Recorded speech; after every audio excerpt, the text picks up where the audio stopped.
What does it take to pull people from twisted wrecks? Pathfinders from Fox Company, who are part of the 82nd Combat Aviation Brigade, practice cutting unserviceable vehicles and rescuing injured soldiers. Pathfinders have expanded their role from clearing landing zones to recovering personnel. If an aircraft goes down, we need to be able to get into that aircraft as quickly as possible to recover the crew members inside. You need to be able to get in the vehicle too. We could get called up for anything. It could be like a blown up vehicle or a crashed aircraft. So really, we can't cut on aircraft, obviously, so we train on the vehicles. The orange saw there, it's the K-12. That's pretty much our main tool. We use that to cut into like tight spots, like anything we need to get into. And then over there, they're using the jaws. We use those to pry.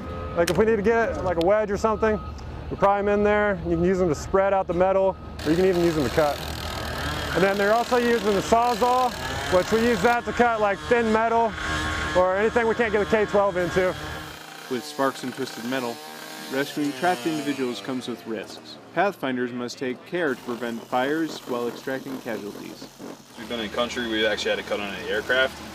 Definitely like last deployment and stuff, they saw the scenarios, and you get on site and if you're actually going in and having to cut people out, you got to worry about the oils, the fuels coming out, and spillage. So you got to be really careful with the sparks. It's just kind of being aware of your surroundings, just making sure there's not leakage around you. I mean, just always being cautious of that. There's no need to make a bad situation even worse. Crashes could mean serious injuries. Specialist Taylor Coram taught his teammates how to prevent cervical spine injuries during the extraction process. Basically, you want to try to get them out as fast as possible so you can treat those life-threatening injuries. While C-spine is not a life-threatening injury, it's still important to take note of limiting further harm to the casualty. We want to make sure that you keep the C-spine stable and in line and avoid any twisting or jerking of the casualty. This basically just kind of provides like a splint for the neck, prevents the casualty from moving his neck all willy-nilly. I'm Specialist Ariel Solomon, Bagram Airfield, Afghanistan.